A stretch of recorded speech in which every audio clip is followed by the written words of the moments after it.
Well, g'day everybody, welcome back. Today I would like to talk to you about rocks, making rocks on a layer. A lot of people find rocks very tricky, and understandably that rocks can be very hard to scale and to make look good. I've used various methods for rock making in my illustrious career making dioramas. Everything from expandable foam, which I love using, very lightweight, great to texture, easy to manipulate with a screwdriver, any tool you like. You can chop away at foam, gives you some great effects. Plaster of course is a go-to, very heavy though, so if you've got a permanent layout, plaster is perfect. If you're doing something for display, then a lot of plaster is not all that advantageous. But great medium, accepts paint very well.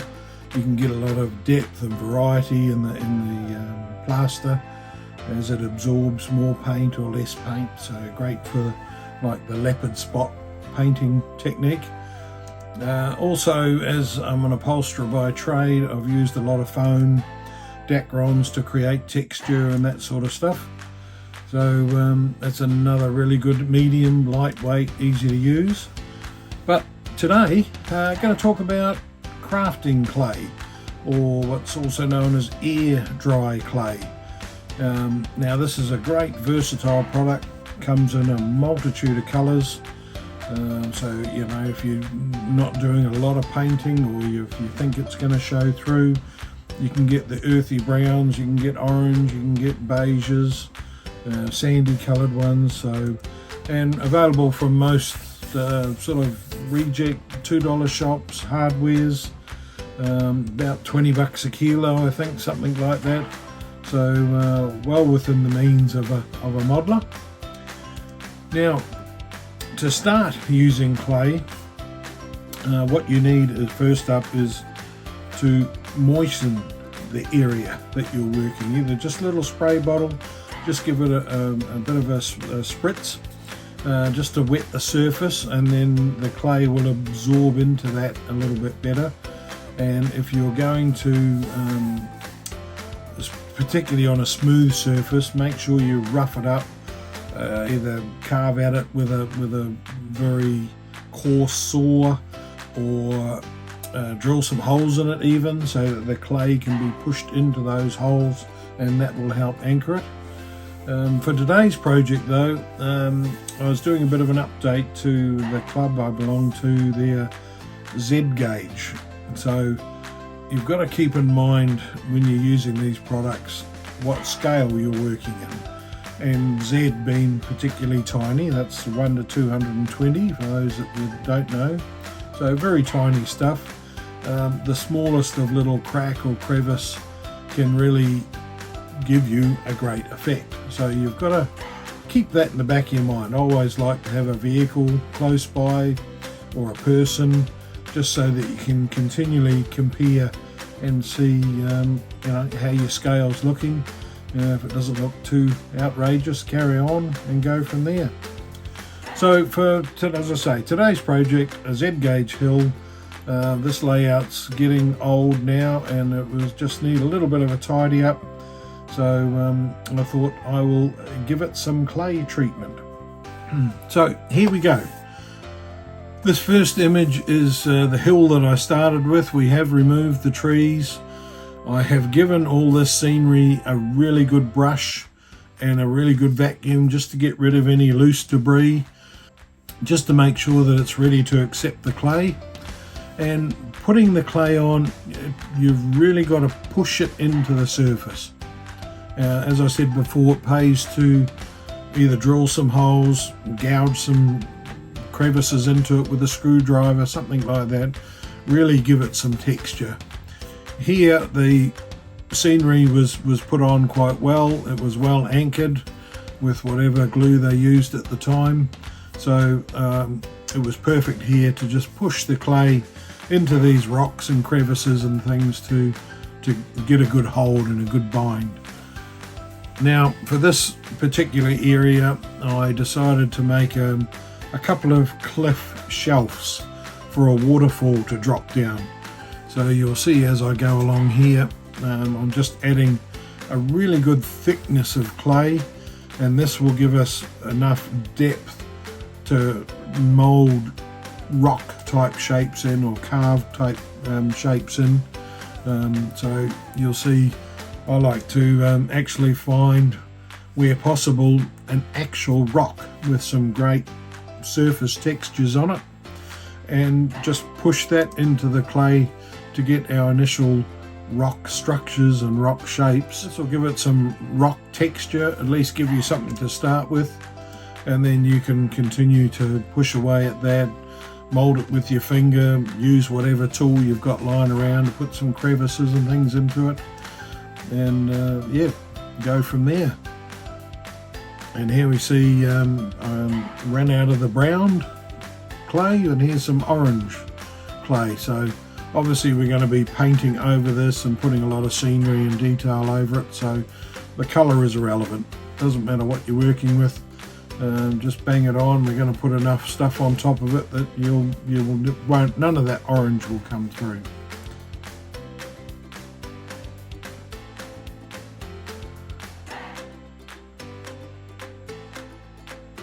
So you can see here the clay is easily manipulated, great to push around, make it any shape you like.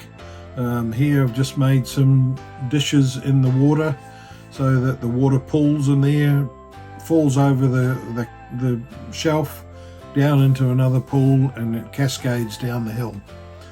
So whatever tool you've got lying around, fingers, hands, rocks, screwdrivers, just you can push it around, you can do whatever you like with it.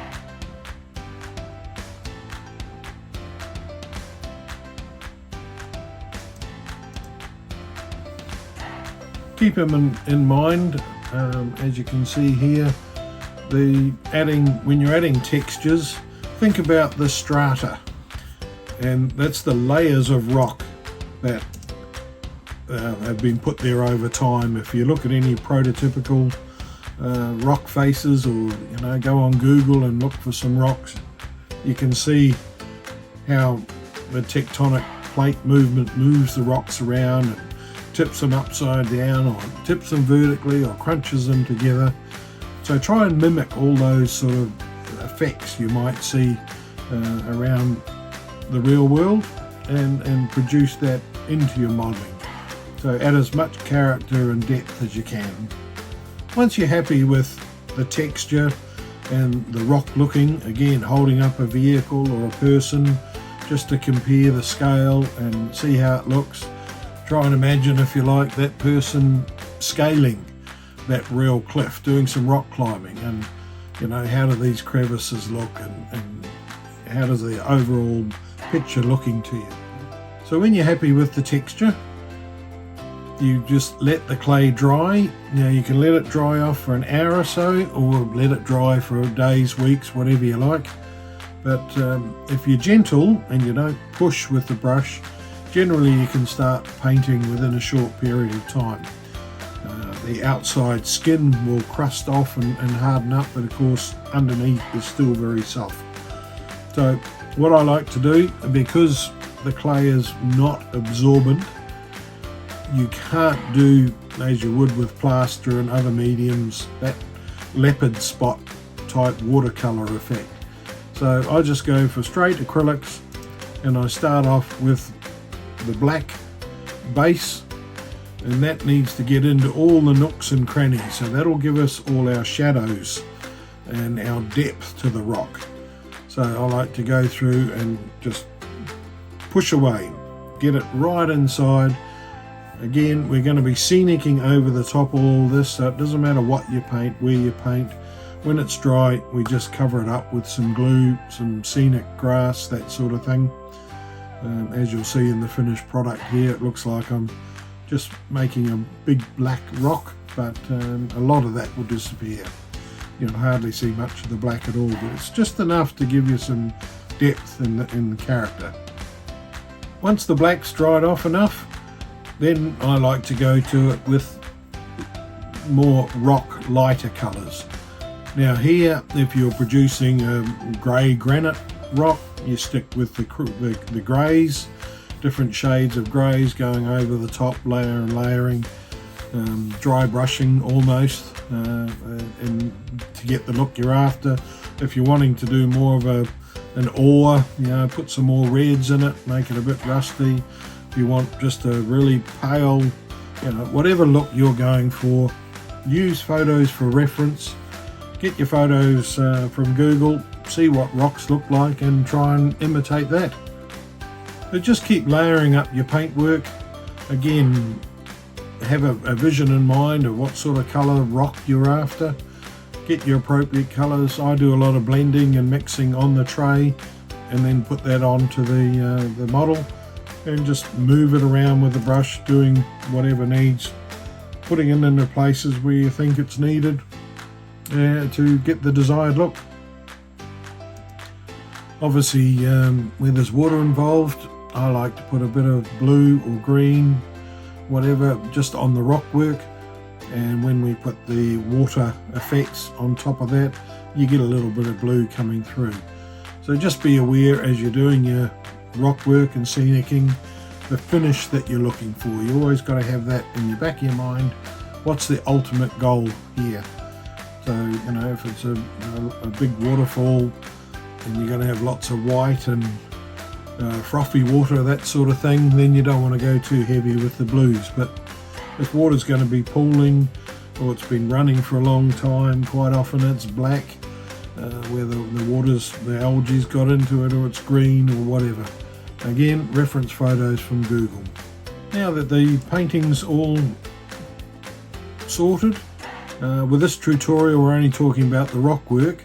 So here is a little bit of a reminder of what we started with, and then the next images will be of the finished article. I'll do a tutorial later on the scenic process and that sort of thing as well. So check this out. So this you before. Starting to put a bit of clay on. You can see the cliff there. It doesn't have a lot of feature to it. And then after, a little bit of water frothing. Again, thinking of the scale, I couldn't get too carried away with big fluffy waterfall type effects, so you try and keep it all in proportion with the scale you're working with. So there you have it, guys. That's some rock work. As you can see, most of that rock work was then covered up with various scenic materials to again get the desired result. So that was it for today, and if there's anything specific that you'd like to see me do again or explain a bit better, just drop down in the comments and let me know what you're after, and I'll do my best to put something together. So in the meantime, enjoy your modelling, please subscribe, tell your friends, and we'll see you next time. Thank you very much. Bye.